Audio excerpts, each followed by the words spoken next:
and always will is about moving humanity forward. And remember, folks, every act of kindness is a little love we leave behind. Hey, folks, the man with the pinky ring and the New York thing, forget about it. Bad Brad Berkwitt, and you're watching another episode of the Bad Brad Berkwitt Show on the Ringside Report web TV channel.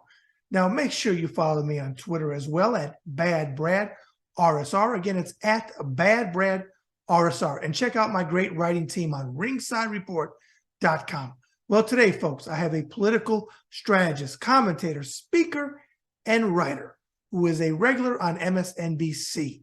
So without further ado, ladies and gentlemen, please welcome to my show, the one and only Jay Komanduri. Forget about it. All right, well, good afternoon, Jay, and welcome to the show. Thank you. I greatly appreciate you coming on. A lot to talk about. We have some common ground that when we get to the second half, the fun random question stuff, that we have some stuff in common. I think we have some fun with that. But I always start out like this. If I have anything wrong in my notes about you, because we know the internet is not always correct, feel free to say, hey, Brad, it's actually this, because I want my interviews to be as factually, conversations as I call them, factually correct as they can be. Okay. Okay. Yeah. All right. Let's start out at the beginning. It looks like you were born in India, but you came over as a toddler and you grew up in one of my favorite states, New Jersey. Is that correct? Right. Yes. New Jersey. I grew up there in the 80s and 90s. You know, it's a really great state. I think it gets a bad rap by and large. Okay. Some of your growing up there, going to school, any thoughts, any memories that you could share? Well, New Jersey is a very different place today. I mean, I still have relatives there, and I do occasionally visit it. It's a very different place today than it was when I was growing up. It's a much more diverse state than it was when I was growing up. It's a much more democratic state than it was when I was growing up. You know, I think some of your viewers might remember Jim Florio and the Recall Jim Florio movement, and his very fractious election in '93 with Christine Todd Whitman. Oh, yeah. You know, I certainly recall that really well. Jim Florio's campaign was managed by James Carville. Christie Todd Whitman's campaign was managed, I believe, by Ed Rollins. So really political heavyweights were involved in that. And a lot of things that Christie Todd Whitman did became sort of part of the Republican playbook in '94. In terms of the issues that she sort of chose to emphasize, things like that. It was a big anti-tax sort of revolt at that time. Now, like something like that would be inconceivable. The Republicans in New Jersey just have not really been particularly successful over the last 20 years. And they've tried different methods to get back into power. And it's been a mixed bag. Chris Christie, I think, had like kind of an opening in that state. If people forget Chris Christie in '09, Chris Christie was a much more moderate figure. He was pro-choice. He very much embraced diversity. I remember it really well. He did very well with African Americans in that state. Yes. People forget he appointed a Muslim judge, and Coulter and others attacked him for it, and he really defended it. He went to the mat for it. I always thought that he kind of represented, at the time, something of a path for Republicans that they didn't really take. He was fiscally conservative in the sense that he balanced budgets. Wasn't big on new spending programs. He did a lot of things that I wouldn't care for as a Democrat, but he was very embracing of diversity back then. And now the Chris Christie I see is just, I don't know what that is. He goes back and forth with Trump's not. Yeah. I think there's so much fear that he has that Donald Trump on some level took his shtick, because he was like the straight talker who could connect with middle America with his straight talk. And Trump in many ways kind of took that shtick, and I think he's never really recovered from that. In any way. And I got to ask you, since you went there with Chris Christie, two things that you'll know. This is your wheelhouse much more than mine, but you'll know. One, for the viewers, if you're not aware of this, and I know you are, Chris Christie was the one that put Jared Kushner's father in prison, correct? Yeah, I do. Yeah, I remember. Yeah, and that's actually a reason why he was kept out of the Trump cabinet. He was desperate to be part of the Trump cabinet. Correct. He was desperate to be part of Trump's orbit. And the case as he's explained it seemed to be pretty open and shut. I mean, it's a very lurid case. Hmm. It just seemed very obvious that you would jail Charles Kushner for this. Yes. But Jared obviously didn't see it that way. And Chris Christie, I think I think if he had to do it over again, he probably wouldn't do it because I think he has become so much a creature of political ambition, and somebody who just wants to be a factor and a player in Republican politics, no matter what it matters. I think he would put that principle aside today to do that. I agree. I absolutely agree with you. And the other thing I want to ask you, and I don't know if you want to answer this, but off the top of your head, anyway, did you feel there's any way that Christie didn't know about shutting the bridge down? Because, of course, they never said he was guilty of it, but everybody else under him basically went and I think they went to prison, or they got in trouble at least. How did Christie not know about this? It's hard for me to imagine. However, one thing I'll say is when that bridge shutting down thing happened, I kind of understood that Christie had created a culture clearly where that would occur. And so, for example, if you think about Nixon in 1972 with the Watergate break-in, right? Nixon created a culture in his administration that kind of openly espoused the embrace of anything goes to defeat our enemies. That was always an us versus them mindset that Nixon had. Mm-hmm. He brought in people like G. Gordon Liddy, and people like that who really kind of got to an extreme. And there was a culture created in that White House that Nixon sort of was very, very much presided over and helped institute, of us versus them, anything goes, anything we do is right. That kind of permeated the White House and led to the Watergate break-in. In addition, like Nixon in 1972, this occurred in an election when Christie was going to win it in a landslide. I mean, it was an absolute blowout. Like, nobody was expecting Christie to lose. Christie wasn't expecting himself to lose. He didn't lose. He absolutely blew out the competition. Nixon in 1972, nobody expected him to lose. He didn't lose. He blew out the competition. Yeah. And in a weird way, the idea that you're going to win in a landslide in a few months brings out a lot of the worst instincts in people. They throw caution to the wind. They kind of think that they're high and mighty. They think that that the rules don't apply to them anymore. There's an arrogance that seeps in that Nixon and I think Christie had at that time that translated to his staff, right?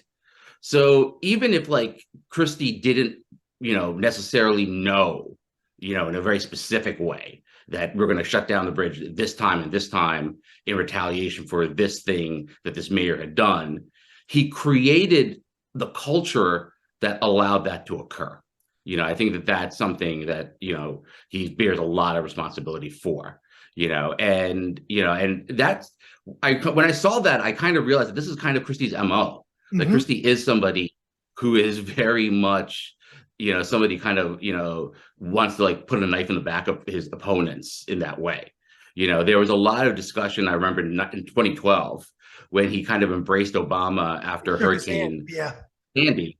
Mm-hmm. Yeah. And people on the right were accusing him of doing this because he was angry mm-hmm. at Mitt Romney for the way Mitt Romney had treated him during the vice presidential vetting process.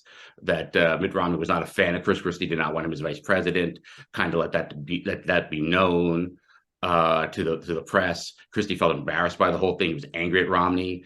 If you remember his 2012 Republican speech, I don't think he mentioned Romney once in that entire speech. It was all about Chris Christie and not Mitt Romney. Yeah. Yeah. And Republicans accused him in 2012 of embracing Obama the way he did, which definitely helped Obama in that last week. I think we can be honest about that. Yes, it was the right thing to do, but it also politically did help Obama. Mm-hmm. And Christie could have done things like he could have invited Mitt Romney there and embraced him in a similar manner, and said that he'd be great, handling this as well. But he did not do that, and so it was, you understood that a lot of this was motivation by Christie for revenge. Okay. It looks like you went to NYU and you got your degree in English. Is that correct? Okay. Yes, that's right. All right. Talk about that time in your life when in college days. Well, it's I was always an East Coast person. I definitely viewed myself as I view myself as a product of the East Coast. It was very exciting, I think, to be in New York. It was very exciting to be in New York at that time. I think that that was sort of a golden period for New York. It was right before 9/11 occurred. It was a time when the city was sort of thriving. It was during Mayor Giuliani's tenure in New York. The city felt much safer. There was a really good feeling in the city at the time. It was an exciting time to be there in the city. And so I do, very much value and cherish my memories there. Okay. I want to read something to you, then I'll ask you a question on the other side of this. You have a great quote that I totally agree with. And the quote is, instead of letting differences separate us, why not use these differences to bring us together? Which is a quote, I think I took it from your website, which I absolutely agree with. With you being in the political business for well over 10 years now, would you agree it is harder now more than ever before to actually do it with the Republican Party?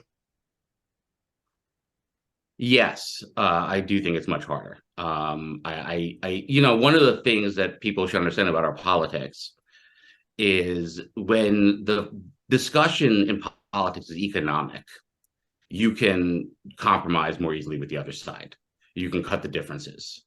When you're talking about spending programs versus tax increases versus tax cuts versus spending cuts, it makes moderation possible because mathematically you can kind of split the difference. It makes that possible. When you deal with cultural issues, there can be no compromise. It makes compromise much harder. Okay. And as we have moved as a society where politics is dominated by cultural issues, that has made American politics much, much harder to manage. In addition to that, I think that social media in particular has exacerbated a lot of these problems and these differences.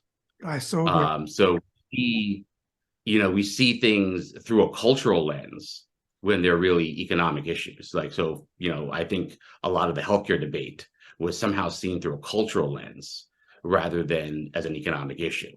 So the use of Ayn Rand, if you remember 10 years ago, during the Tea Party era, where they kind of were able to turn economic issues into cultural issues. I mean, what Ayn Rand did is she did in reverse what Marx did, which is she found morality in economics. And when you sort of do that, it makes compromise or any kind of bringing together people much, much harder to do when you have those cultural issues. Social media, I think, has had a major impact on all of this in terms of driving people apart. One thing I'll say, and so it's going to sound very provocative, right, when I say it, but is MAGA simply a form of mental illness that you get from Facebook? Now that would seem like an overstatement, but I would argue it might be more true than people give it credit for being. Specifically, when you think about the serious issues that have been raised in terms of the plight of the working class in this country, the MAGA movement is just devoid of any kind of solutions to those. Any other sort of movement that's based on issues facing the working class, issues in the case of MAGA facing the white working class, the loss of jobs, the sort of what has occurred in the Rust Belt with the decline of manufacturing and other heavy industries, et cetera. There are real solutions to those problems. The MAGA movement is sort of devoid of those. And that seems to come really out of a Facebook social media culture that is just not endemic to good, healthy Democratic politics. Okay. And hence why he wants to get back on there. I mean, he wants back on, from what I understand, reporting is that he's trying to get back on Facebook and would play into what you said. I mean, would you agree? Yeah, no, I think that that's 100% accurate. Without Facebook and Twitter, there would have been no Donald Trump. There would have been no MAGA movement. If you look at one of the things to do is to compare Trump and MAGA to sort of populist movements in other parts of the world, right? And, the reality is, yes, we do have xenophobic populist movements all over the world. But the MAGA movement just seems very, very different to me than any of those. The first thing was that it very quickly became a cult of personality around Donald Trump. I mean, remember the 2020 Republican convention, there were no previous Republicans who had been the nominees of the party who spoke.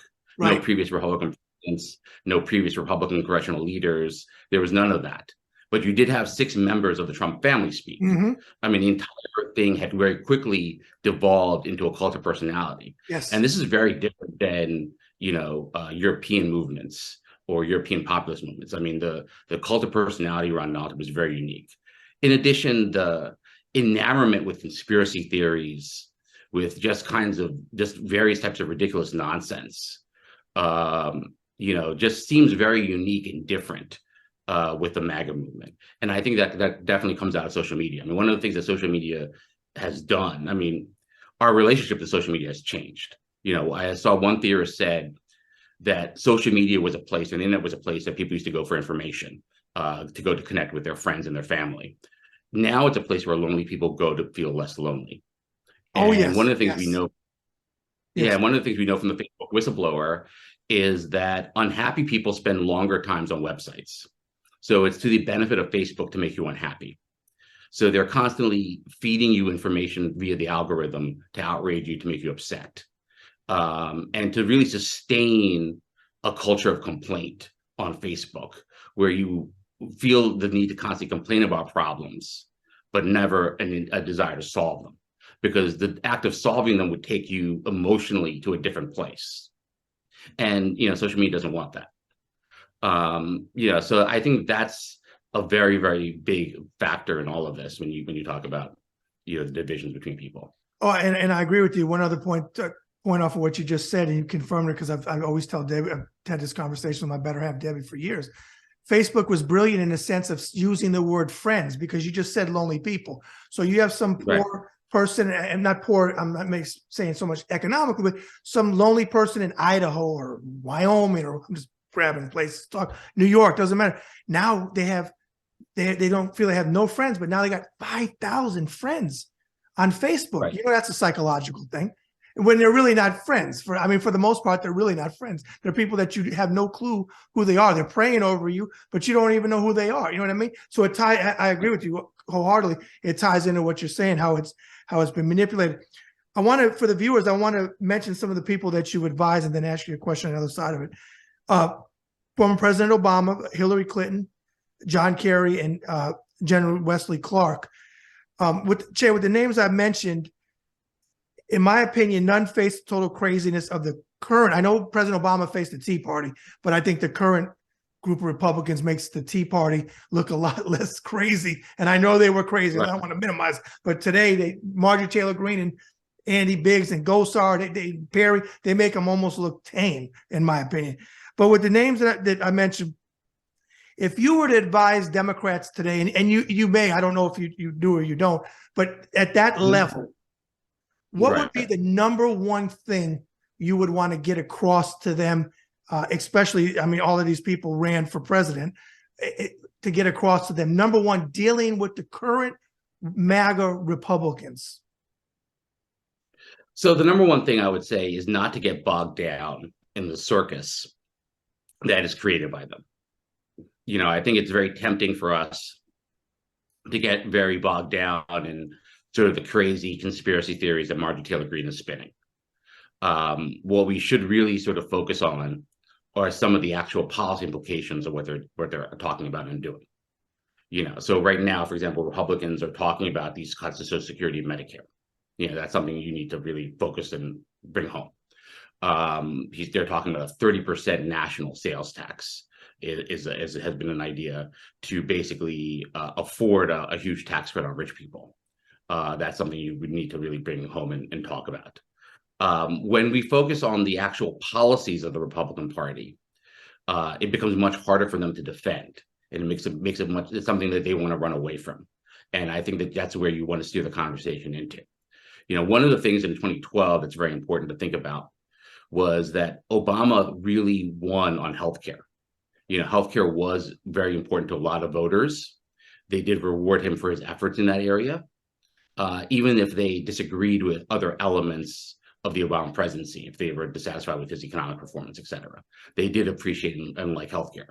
And by focusing on a real tangible benefit for people, you get away from sort of focusing on the circus. And because what Republicans want to do is they want to create a circus. I mean, that's what Donald Trump always wants to do. He wants to create a circus. He wants to create distraction, because that's an area in which he's king. When you try to wrestle, they say when you try to wrestle in the mud with a pig, it's hard to win because the pig really likes the mud, and you probably don't. And so that's something I would try to emphasize. Okay. Question came up listening to what you just said.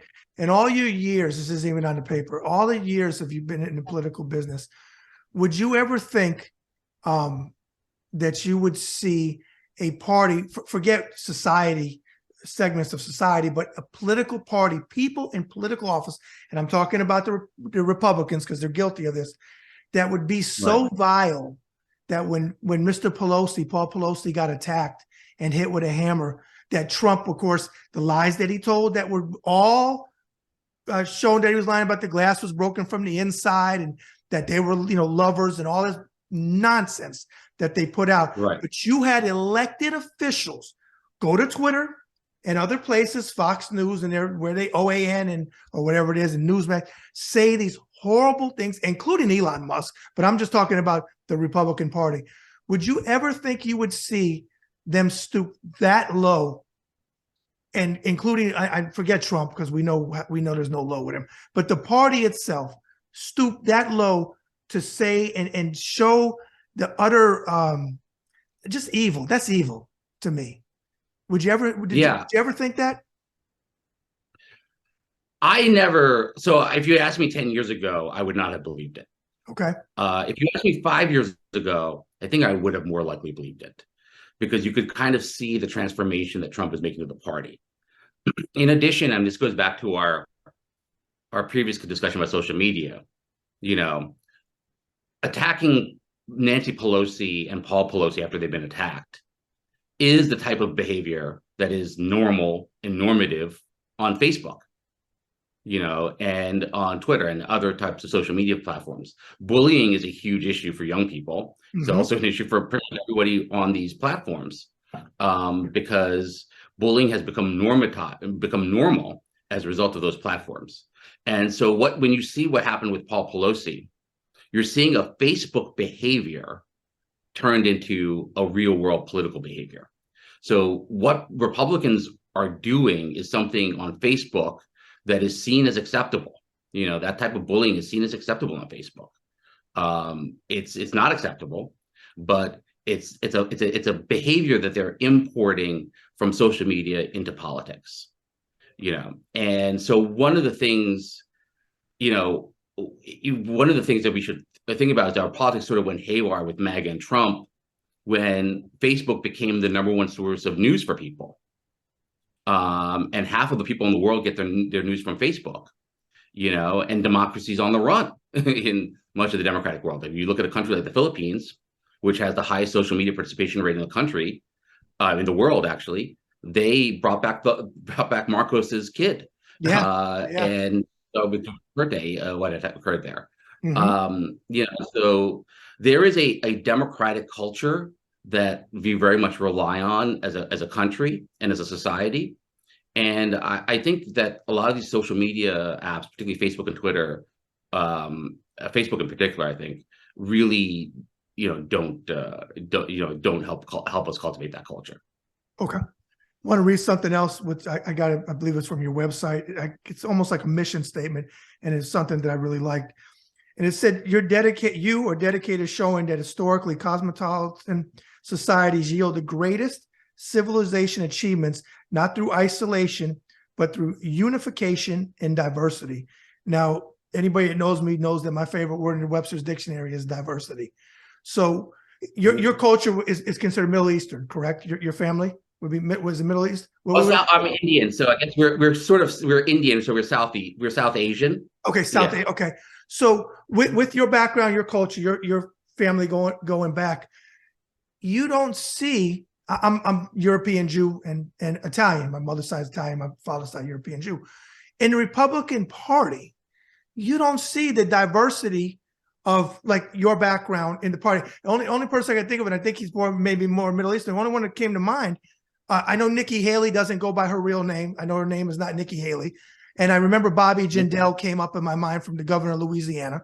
But as a whole, and this is more your wheelhouse than mine, you don't have the diversity in the Republican Party as you see in the Democratic Party, which looks like America. Does your culture follow more Democratic, or does it follow more? And I'm not saying your family in particular, but from you being in the business, follow more Republican. And if they follow Republican, whichever way you go with it, if they follow Republican, what are they aligning themselves with in the party? Because I know, like, for example, and again, this is your wheelhouse, I know a lot of Hispanic people are very big on, they're against abortion because of the Catholic religion. I get it. Okay, I understand that's where they see it. So they'll align themselves with the Republican Party, even though they're really not for them, but that one issue is so strong in them that the Democrats are pro-choice and the Democrats the Republicans are pro-life, Democrats are pro-choice. With your background, do you see any aligning with the Republican Party? And if the question is, and if so, what is it they're seeing in the party to align themselves with? Well, so that's a really interesting question. So first of all, I think it's interesting to compare Nikki Haley and Bobby Jindal to Rishi Sunak, who is the conservative prime minister of Great Britain at this point, right? Mm-hmm. So Rishi Sunak, he was pro-Brexit. He's in favor of all kinds of the terrible policies of Boris Johnson and Liz Truss. By and large, he was all in on the xenophobia that was part of the Brexit campaign. I didn't know that. Okay, certainly not. Okay, yeah, certainly not somebody who policy-wise would agree with. But he does say that he is a Hindu. He became prime minister, I believe, on Diwali. And on Diwali in 10 Downing Street, he actually celebrated Diwali. He actually lighted what we call the agarbatti, the lights for Diwali, and fully embraced his Hindu religious faith openly as a conservative prime minister of Great Britain and leader of the Conservative Party. Mm-hmm. In contrast, you would never see that in the GOP. Nikki Haley and Bobby Jindal, both are South Asians like myself. They had to convert, to gain acceptance in the GOP. Now, look, I don't want to say that this was not really heartfelt on their part or something that they genuinely believed, but it certainly was a convenient thing for them, in rising the ladder of the Republican Party to abandon the faith that they grew up in favor of a faith that would be more amenable to Republican voters and elites, etc. I think that should be pointed out. In addition, you have the fact that South Asians, like a lot of immigrant groups, come to this country. Many of them will embrace the Democratic Party initially. Over time, many of them become Republican. That's a pattern we've seen with a lot of various groups that have arrived in this country. Part of that has to do with the fact that immigrant groups tend to be more entrepreneurial. So the small business message or the pro-business message of the Republican Party would be very appealing to them. Arnold Schwarzenegger talks about how he became a Republican because in 1968, he came to this country and he saw Hubert Humphrey and Richard Nixon debating. And he thought that Hubert Humphrey sounded to him like the socialists back in Austria that he had been fleeing from. He wanted something that was more pro-business, lower taxes, regulation. That can be appealing to a lot of immigrant groups and to a lot of immigrants. I think that's something and a pattern that you see. In addition, there is a tremendous desire among of immigrants to Americanize, to assimilate, and to be accepted by the predominantly white community and white Christian culture of the United States. And the Republican Party kind of presents an entree into the embrace of that type of identity as well. With the South Asian community, I think it's further complicated by the politics of India and the politics of the United States. By which I mean, India is a country right now where India is a democracy, but the Prime Minister of India, Narendra Modi, is a Hindu fundamentalist, and he has made no bones about his belief that India is a Hindu country. He has not been a big fan of the secular identity of the country throughout his career, to say the least. He's been accused of fomenting violence against religious minorities, most importantly Muslims in India, back in the 2002 Gujarat riots, where he played a role in that. So there is a tremendous anti-Islamic sentiment in India that Modi has tapped, that a lot of Indian Hindus unfortunately share. In this country, Donald Trump and the MAGA movement have tapped those same feelings. Mm-hmm. So when you see Narendra Modi come to this country and fill a stadium in Houston with Donald Trump at a rally in Houston, Texas, full of South Asians, you can kind of see that both Modi and Trump are appealing to very much those same sentiments in the larger Indian community. That's probably the most diplomatic way of putting that. Mm-hmm. But that's definitely, those are really harmful sentiments that a lot of Indians share, a lot of Indians have. And you can see this now playing out in the RNC race, where you do have a woman, Harmeet Dillon, who mm-hmm. is Sikh, mm-hmm. who's running to be RNC chair, and who is being attacked, I believe, by Michael Lindell, the My Pillow guy, mm-hmm. And a whisper campaign about her Sikh heritage, religious identity. Mm-hmm. And when I read that story, I was like, why did Harmeet Dillon think this would turn out any differently from her? She saw what they did to Muslim Americans, how they demonized them. Yes. What she thought she would be somehow exempt from that. Hatred is not something that you can just bottle up so easily. It just kind of keeps spreading and spreading to other groups. It's something that hatred for one group always turns into hatred for other groups. I saw that and I was like, I was not surprised by that. Yeah. But then, as I said, you can contrast that with the Conservative Party in the UK and Rishi Sunak and how different this is. This is another area where you see how different the MAGA movement is from their European counterparts. And while I'm listening to thank you for going in depth to that answer. One thing popped off the top of my head when you say a lot of them are pro-business, so that's why they go to the Republican Party. I got one answer back, and I'm not being sarcastic, but it's the honest to God truth. George Santos was just put on the small business committee. So really, how much do they respect small business in this country when they put this clown on, I think, science, but small business, George Santos? I mean, that tells you everything you need to know about how they care about small business, because Santos doesn't belong on any committee, let alone small business. Yeah, one thing I tell people is something that Harry Truman said, which is, if you want to live like a Republican, your best bet is to vote Democrat. And you look at the economic performance of this country under Bill Clinton and under Barack Obama, it was far better than the economic performance of previous presidents. It was far better in terms of deficit reduction than previous Republican presidents. So they talk a lot about pro-business. I don't necessarily think that they're so great on that score either. Okay.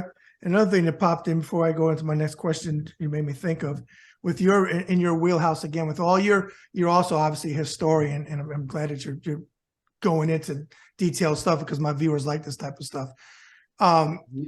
In your opinion, Marjorie Taylor Greene, Bobart, Gosar, and I could sit here for an hour and name them all, but those particular ones, would Reagan, Jack Kemp, Papa Bush allow, I know they're in the House, but still in Republican politics, do you think they would allow those type of crazies to stay in the party during their time? No. And I don't either. No, they wouldn't. No, they wouldn't. Yeah, I mean, well, so one thing also to differentiate between the Reagan era Republican Party, Reagan was not great on race. I think we all have to acknowledge Yes. that. As strategy, Nixon, they were not good on race. No, they weren't. However, Reagan Republican Party, people forget, was a pro-immigrant Republican Party. Reagan's theme song was "Coming to America" by Neil Diamond when he ran for president. That was a very popular song that was used at his rallies. He celebrated immigration, and in fact, I did a segment with Ari talking about that, about how pro-immigration Ronald Reagan was. In fact, he said when he left the Oval Office, he said, "If I want Americans to remember one thing, it's that anyone can come to America and be an American, and that's what's great about this country." And for him, immigration represented an optimism about America. The fact that people want to come here showed how great this country was. Mm-hmm. And that was something that was very much embraced by Reagan. And that put him very much at odds with other strains of conservative thought. So there was another strain of conservative thought, George Wallace and Pat Buchanan. They are much more the predecessors of today's Republican Party than Reagan or Bush Sr. was. Wallace was obviously a Democrat. Yeah. A Dixie, was he considered a Dixiecrat? Jay, was he a Dixiecrat? He was. Yeah. Yeah, I think he was. Yeah, he was definitely a Dixiecrat. I think he definitely supported Strom Thurmond's 1948 Dixiecrat platform. Okay. And candidacy when he was a young man, and he was a Democrat, and then he became an independent, ran in '68, and went back into the Democratic Party in '72. Was on his way to winning the Democratic nomination and got shot against George McDonough. Yeah. Shot. Yeah. And then Pat Buchanan kind of took George Wallace's ideas and made it very mainstream in the Republican Party. I mean, Buchanan was Reagan's communications director, and he said that the biggest political vacuum in American life was to the right of Ronald Reagan. Like, he understood that to the right of Ronald Reagan, there was this tremendous xenophobic, nationalistic sort of sentiment that was racist, that was anti-immigrant, etc. But it was sitting out there and was waiting to be tapped. And so Buchanan was sort of brought that into the Republican Party, and it kind of stayed quietly until Donald Trump sort of brought it really to the forefront and took it to another level. Okay. You mentioned Ari, and that was the next question. I became aware of you on Ari the other night, maybe a week or two ago, when he had on the clip with Groucho saying, what was the thing he was saying? I'm against it. I forget what the line was. But whatever it is, I'm against it. Yeah, which I love the Marx Brothers. We share that. Yeah. So for the viewers, tell them what Che Day is with when you go on Ari, or is it on Ari's show? You do Che Day? Yes, I do. On the beat with Ari Melber. Yes. Yeah. We try to do segments where we try to do as much as we can with the time allotted to do a little more of a deep dive into the culture behind politics. Okay. And the last thing I want to ask you, go ahead. Did you have something else you want to say? No, that's basically it. That's basically it. Okay. Last thing I want to ask you before we segue in the second half, the fundamental question is, in your heart of hearts, do you think Trump, you've probably been asked this a dozen times, do you think he's going to get indicted on anything? I do think so, yeah. I think that the criminal referrals by the January 6th committee kind of sealed it. At this point, if Trump were not to be indicted after those referrals, I think that would raise more questions than if he were indicted. I think that's what the January 6th committee did. Now, if you'd asked me before January 6th committee, those hearings, would Trump get indicted, I might have said no. I think I probably would have said no. But I think that those hearings, the enormous national audience they commanded, the way that they changed the conversation that we're having in this country over January 6th, I think that has made it very, very clear that Donald Trump will be indicted on January 6th. Okay. Really it is. Okay, and one point off of that, ridiculous. I think you probably would tend to agree. January 6th, as we know, I'm retired military, did 20 years and 28 days, so I have a real hard time. And a story just came out this week or last week that 3, I think, active duty Marines with a clearance, which is what I worked in Intel. I don't know what they worked in, but they supposedly had a high level clearance, the reporting said. the January 6th was because of the insurrection. So now the Republicans want to have all these hearings to try to squash the January 6th and minimize it because it was just, as Pence said, another day in January. And one of the representatives said it was just a tourist thing, a bunch of tourists. And Trump started with, it was Black Lives Matter and Antifa, which that didn't work out so well. And then Tucker Carlson, false flag, and all of the BS lies that they came up with. We saw what it was. Would you ever think that you would see them not win the House back? I mean, I know that normally happens in midterms with a new president, but that they would try to minimize an insurrection where you have pictures of them. Like one of them, I just put up a tweet about. It was from last year. We just watched Chill about Emmett Till, and 3 Republican congressmen had I don't want to curse, but the audacity to vote against the lynching bill, and that was Clark, Roy, and then I'm calling him a piece of garbage. You don't have to, but I'm calling him Massey, who had the good one with the gun that Bobart copied the Christmas card with his young kids, which is disgusting in itself. 3 people voted against the lynching act to end it, which I can't even believe we're voting to end something that should have never been in the first place. But would you ever think that you would see a party minimize something like January 6th? No. So I actually thought on January 6th, this was such a huge game changer. And you saw Republicans come out that night and distance themselves from Donald Trump. I mean, you remember Lindsey Graham said, "This is where I get off." Yeah. Yeah. Yeah. I just remember that really well. Lindsey Graham saying that, and I was like, "Wow, yeah, Trump's done." I mean, this is. I mean, yeah, obviously, when Lindsey Graham of all people is saying this, the guy's finished. Count me out. Yeah, count me out. Yeah, and so I thought that would be what would happen, but that didn't happen. The reverse ended up happening. And so I think that I didn't pay enough attention on January 6th. I was looking at the Senate, and when Lindsey Graham said "count me out," and Jimmy Lankford, the Oklahoma senator, had gotten upset. I was planning to make all these objections. It's not appropriate. Joe Biden's the next president of the United States. Congratulations, right? Well, he did. And I didn't know that part. Okay. Yeah, wow. Yeah. He said that. Okay. Because he was prepared to make objections. He said, yeah. Wouldn't be appropriate, and others, And Loeffler backed out. Loeffler sat it out because she was going to. I remember. I think Tuberville also backed out at that point as well. Okay. Like he was going to say stuff, and he decided not to. There was a whole plan of what they were going to do, and they just decided not to do it. Only Josh Hawley really went forward with any kind of objections. Even if, remember, Ted Cruz didn't go forward with those objections. He attacked Trump and then had to go apologize for it on Tucker Carlson later. Yep. But I paid enough attention to the fact on the House side, even after the events of January 6th, McCarthy and Scalise and all of them kept objecting to the election.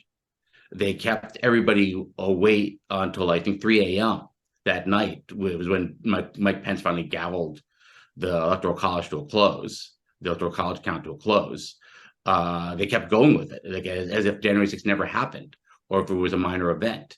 And the House response ended up becoming the overall GOP response. I think on January 6th, I thought that the Senate response was going to be the GOP response, but it turned out it was the House response. And even Mitch condemned it, but then Mitch goes back and says if Mumbles says if Trump was the nominee, he would vote for him. And then you got a former sitting president calling his wife, and I'm not laughing at it, but I'm laughing because it's pathetic, calling her Coco Chow. I mean, it's insanity. It's embarrassing. It's embarrassing. Okay, let's do this. Let's segue to the second half, the fun random questions. We share with both cinephiles. We talked in the email a couple of things about some Sinatra movies and stuff. You had some good knowledge there. So the first thing I want to ask you, what is your favorite genre of movies? So I don't have a specific favorite genre of film. That's an interesting question you asked me. Is there a specific genre I really like? I will say I do like science fiction movies, perhaps more than a lot of cinephiles. I like science fiction, fantasy movies much more, than a lot of cinephiles. Okay, so I got to ask you the science fiction question. My personal favorite is the original, not the remake. 1951, Robert Wise directed, Patricia Neal and Michael Rene. Being a cinephile, you know what movie that is? Yeah, there is still. Yep. Do you Yeah. like that movie? Oh yeah, it's terrific. It was made by Robert Wise actually as a pro-UN movie. It was designed. Wise wanted to increase support for the United Nations in the United States. At that time, I believe it was Robert Taft, was a senator from Ohio, was very did not like our involvement with the United Nations. It was part of a larger Republican sort of stream of isolationism that led us to like not be part of the League of Nations after the First World War. And there was some of that sentiment as well about the UN. And he wanted to increase support in America for the United Nations, and that's why he made Day the Earth Stood Still. That was one of the big ideas behind it. Okay. The remake of Keanu Reeves was pretty bad. I think it did very well box office wise, but not a particularly great movie. No, it wasn't. By hit. Correct me if I'm wrong. Wasn't it in front of the United Nations when Trump got up there and they laughed at him? He said, "I didn't expect that response," and he thought they were laughing with him, but they were laughing at him. Wasn't that the UN? Yeah, he was actually. I think he said something about how great his administration was. Yeah, and people laughed at him. And he was like, "Well, I didn't expect that response." Like he was basically like, I think he did know that they were laughing at him, and he didn't know quite how to play it off. Okay. So he kind of pretended. Yeah, that was always my read on it. That was like when he was at RBG's thing, and he said, they were booing him, and Melania was standing next to him. Said, "Oh, I didn't hear the boos. You could hear the boos in 3 states over." But he said, "No, they were cheering me. No, they were booing you." You're always twisting things. Yeah, exactly. Yeah. Okay. There's a great in Simpsons where Mr. Burns is booed, and he's like, they're booing me, Smithers?" He says, and Smithers says, "No, they're saying boo earns, boo earns." Yeah, I remember that. Yeah. This is going to be a tough one for you. So let me word it like this. I know favorite is tough. So what is a movie that you could put in over and over and over again, never gets old? Oh, Citizen Kane, definitely. I definitely sort of believe that the 2 greatest movies ever made are Citizen Kane and Grand Illusion by Jean Renoir. Orson Welles himself said that he thought that Jean Renoir's Grand Illusion was the greatest movie ever made. But Pauline Kael once said that there's basically 2 types of movies. There's movies where the medium itself comes alive, right, with excitement and energy. The best example of this type of movie is Citizen Kane. And then there are movies where the medium itself seems to fade away, where it seems to dissolve, where you don't even realize you're watching a movie. And the best version of this is Grand Illusion.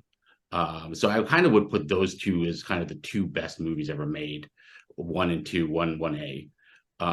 They sort of represent the 2 types of movies.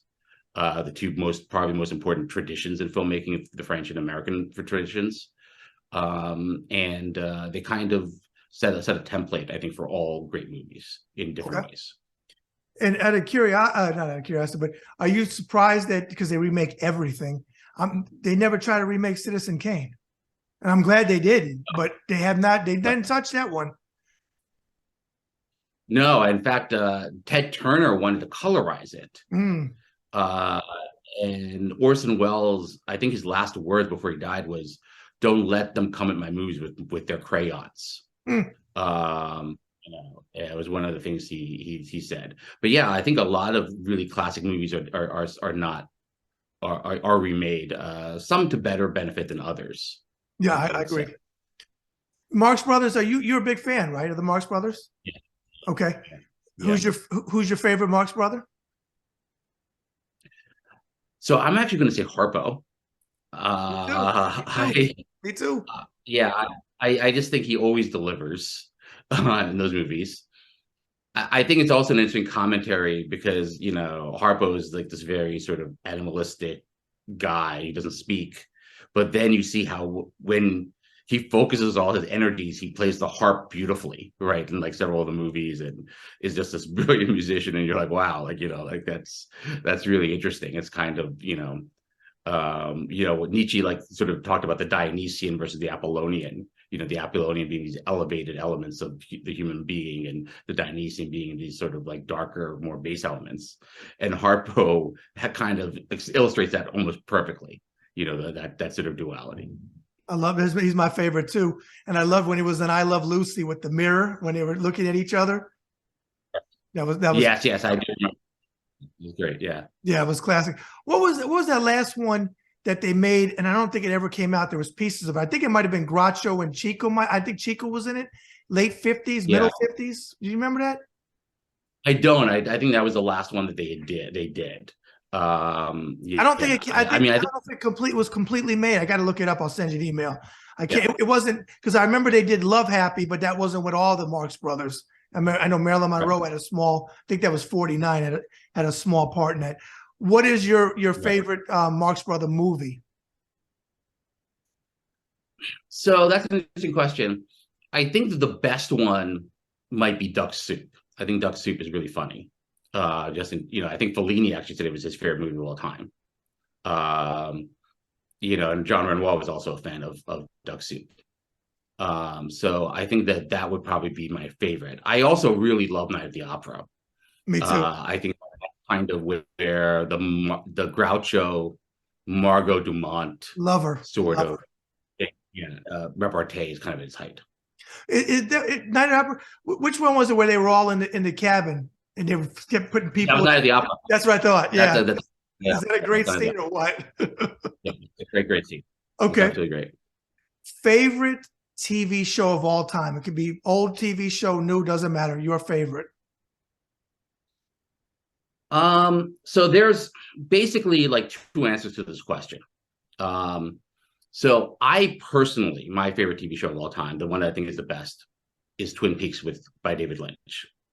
I'm a huge Twin Peaks fan. It revolutionized television. It introduced author-driven television. It introduced high-end cinematography. Before Twin Peaks, TV was basically filmed radio. And what David Lynch did with Twin Peaks was he turned it into a form of cinema. I do, however, agree that is kind of an insider thing and something that's very specific to me. I think more objectively speaking, I do agree, with the idea that perhaps the four best shows, I think critically, are The Wire, The Sopranos, Mad Men, and Breaking Bad. Like if you were to create a Mount Rushmore for television, those would be the four shows that would be on it. And I don't think that those four shows have really been equaled in terms of their ambition, their scope, the performances. So I definitely do. And then you can kind of take your turn as to which is your favorite. They all have different things that recommend them. Okay. But I definitely say those would be kind of the four. And out of curiosity, with you being a historian and like in sci-fi and like in humanity, what do you think of the original Twilight Zone? I am a huge fan of the original Twilight Zone. I'll put you in the cornfield episode with Bill Mummy as a kid is phenomenal. Mm-hmm. And I mean, there's so many of them that are just really brilliant, and I remember them so well. There was a one, I think, with Marilyn from The Munsters, mm-hmm. And people thought that she was ugly. Yeah, when you're all big faces. Yeah, yep, great one. They're all tremendous. I mean, the Burgess Meredith, All the Time in the World, one is classic. I mean, I remember so many of them. Yeah. I also will say a shout out to the Twilight Zone movie is not particularly good. It's also been, had a terrible tragedy. Yeah, with the helicopter. Yep. Yeah. But the George Miller, the director of Mad Max, directed a remake of the Terror 30,000 Feet. The one with Shatner. Where, this was John Lithgow. That is a terrific segment. I would recommend people just watch that segment of that movie. You watch the original with William Shatner, then watch the remake that George Miller does with John Lithgow. I actually like the Lithgow one better. I like the. Yeah, I think you can definitely make that argument. I think you can make the argument that the Lithgow one is better. Yeah, it definitely is. Okay. Do you have a favorite musical band? So I listen to classical music. So, do I have a specific band? I mean, I would say the Cleveland Orchestra with George Zell. I'm a big fan of all their recordings. So George Solti and the Chicago Symphony Orchestra. I'm a big fan of those recordings. Yeah, so I guess that wouldn't really apply to me so much. But I would probably say give those as my answer. Okay. Off the top of your head, favorite childhood memory, one of them that pops in your head. The day I saw The Wizard of Oz. Okay. I remember it very well the first time I saw it. And I remember it was just phenomenal as an experience. I think I just remember it. I remember like it being black and white and then turning into color, and how magical that seemed, and how magical that movie seemed. What did you think of the movie, Judy? The movie about Judy Garland. Yeah. I don't think I've ever seen it. Yeah, I liked it. I liked it. Yeah, I mean, there's been a couple of different film versions of her life. Mm-hmm. But yeah, I don't think I've ever seen the Judy Garland film. Okay. Elementary school, did you have a favorite subject? History. Okay. Yeah. Favorite noise or sound you like to hear? I love when I go to a classical music concert. There is that sound that the musicians make as they're warming up. That it's kind of like this chaotic noise. I love that sound. I know I'm gonna hear something great after I hear that. Okay. Now flip that. Least favorite noise or sound? Leaf blowers. Me too. Good one. Good one. Very annoying. Leaf blowers. Okay. All right. Do you have a favorite food? Yes. First of all, I think I can eat pizza every single day of my life. I don't think I've ever tired of eating pizza. Maybe I should. I know. And something that you can eat with other people very easily. Vegetarian, non-vegetarian, doesn't really matter. It's very adaptable. I just think it's a great food. Okay, so I got to ask you. You said you're an East Coast guy, and we live in Indiana. Don't tell anybody. Close to Chicago, and I don't call Chicago pizza. That's a casserole. But to each his own on which pick. Please tell me your favorite is New York pizza. Yes. Okay. I'm a huge fan of traditional New York pizza. Mm-hmm. With the very big slices that you kind of have to fold up a little bit. Yeah, let the oil drip down. Exactly. Yeah, I'm I'm a big fan of New York pizza. I think that the deep dish pizza, I think that that's a better pizza for veggie pizza. If you do veggie pizza or pizza with a lot of veggies on it, I think the New York style pizza gets very soggy because of the veggies. So the deep dish kind of can absorb the moisture and the water. So I think if you're doing a veggie pizza, I think deep dish probably makes more sense. Okay. What is the first job you ever had? I delivered packages for UPS. Okay. In Jersey? Yeah, Jersey? Yeah. Okay. I worked for UPS. Okay. In the boxing room, and also I did some ride-alongs with the drivers. All right. Favorite vacation destination?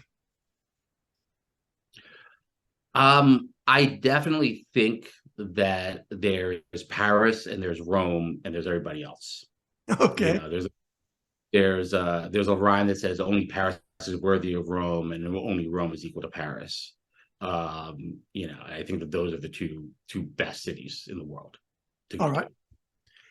Jay, if you could meet one person from any time in history, dead or alive, any walk of life, who would you like to meet, and what would you like to talk to them about or ask them a question or whatever? The person I would most like to meet historically is Shakespeare, because Shakespeare, is the greatest writer of all time, but he's somebody we know very little about his life. I do know that we know more about his life than is commonly let on and is commonly assumed among writers of that period. But he's definitely one of those writers that I would definitely like to know more about him. Nietzsche once said about Shakespeare, he must have suffered so much to create such great art.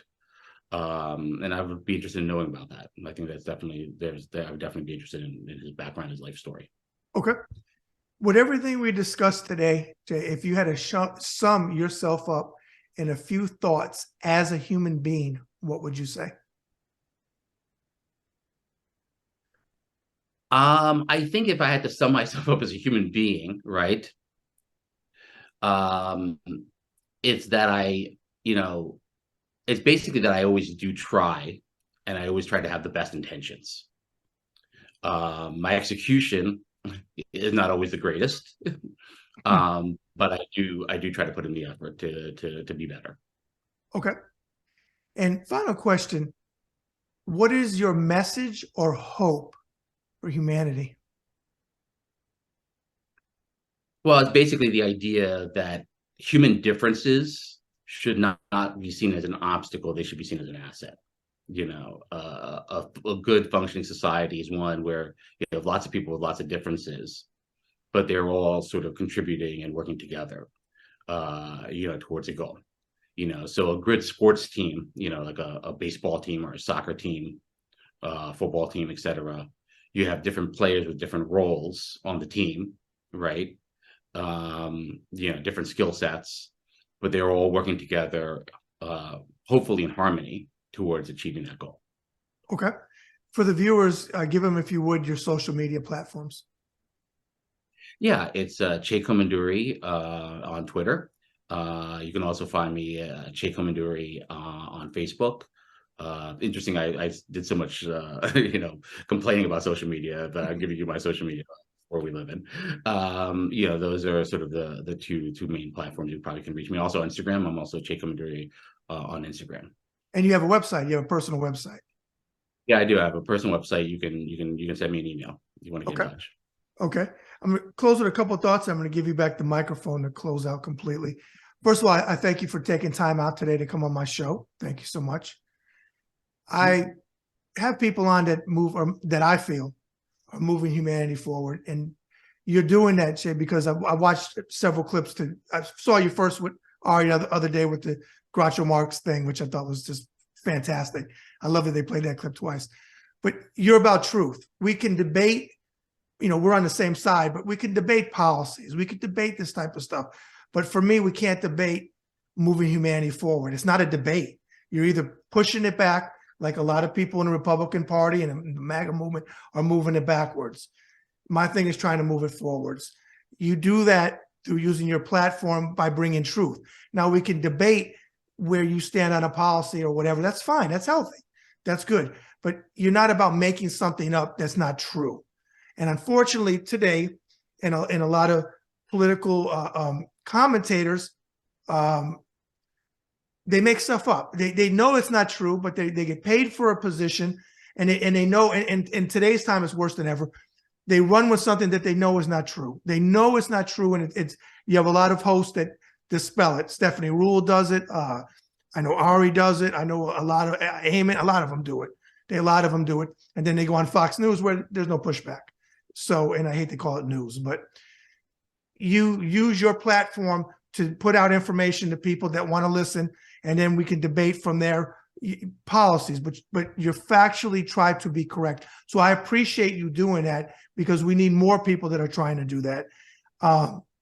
And I love, again, that you were the Marx Brothers and that Ari had you on to talk about that clip, because it adds even some more humanity, because if you watch what Groucho was saying, it's very relevant today, because unfortunately, that's what the Republican Party is doing. I'm against it. I don't care. I'm against it. Not let's work it out. Let's meet in the middle. I'm against it. And that's not the way to govern. And you know that much better than I do. So thank you for moving humanity forward. Thank you for using your platform. I know social media is a mess, but still, you put out good information. I looked at your timeline. It's not a bunch of garbage like a lot of people, elected officials, putting out bad information. So thank you. And what I want to do now is give you back the mic and you close out with anything you want. Well, when you talked about moving humanity forward, I was thinking like, what movie would I recommend in terms of doing that? And the movie that comes to mind actually is a movie that maybe a lot of people haven't seen. It's a Japanese movie by Akira Kurosawa called Ikaru. So in that movie, there's an elderly man. I believe it begins on the day he's going to retire. He's worked several decades of his life as a bureaucrat. He feels like he hasn't done very much with his life, right? And the movie is all about how he is able to make a difference. It appears to go in a direction. There's a little bit of misdirected, of course, Kurosawa does. He appears to go in one particular direction, but then it's revealed like exactly what happened here and what this gentleman did to make a difference. And it's very hopeful. I think it's like a really great message. This idea that anyone, anytime, at any age, in any situation, can make a positive difference in the lives of people. And so that's the one movie I would recommend. I think that kind of fits with your idea or your theme. Okay. In terms of 94, that would be the first thing I would think about in terms of that. Okay. The other one I would also say an American movie that I think is inspiring. It's very cliched, but I think it's kind of been forgotten in some important way, which is Rocky.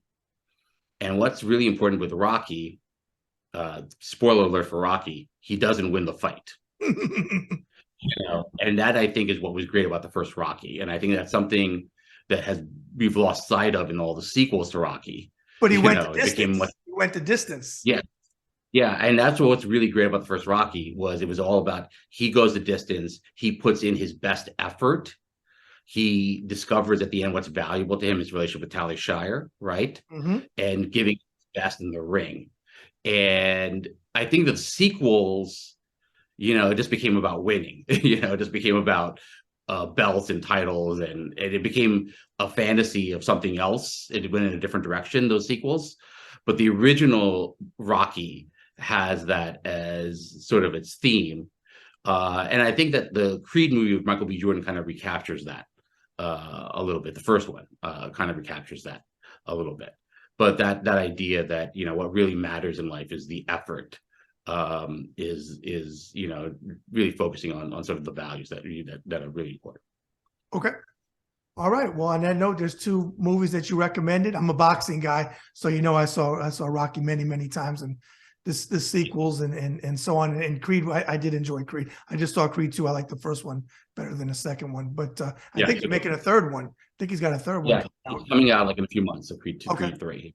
All right. Well, hey, you got access to me now. If you have something going on or whatever, let me know. I'd love to bring you back on. It won't be a complete 360. It'll be more of a shorter segment thing.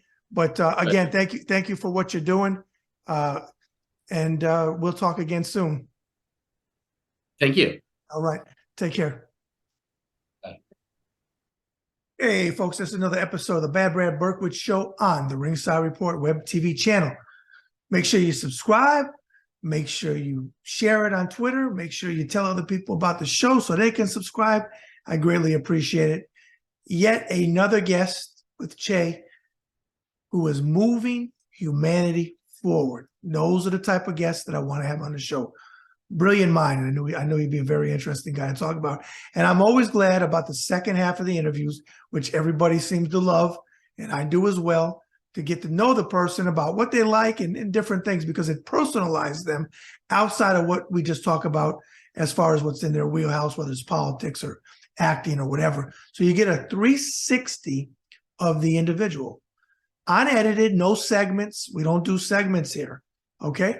So again, don't forget to subscribe. Don't forget to share it, retweet it, leave comments on the video. I greatly appreciate it. And everybody out there that's dealing with snow, I heard the snow was coming in different parts of the United States. Hey, be careful out there. And remember, folks, every act of kindness is a little love we leave behind. Bad Brad out. Thank you for watching the Bad Brad Berkwitt Show. Please follow, subscribe, leave comments, forget about it, and move humanity forward.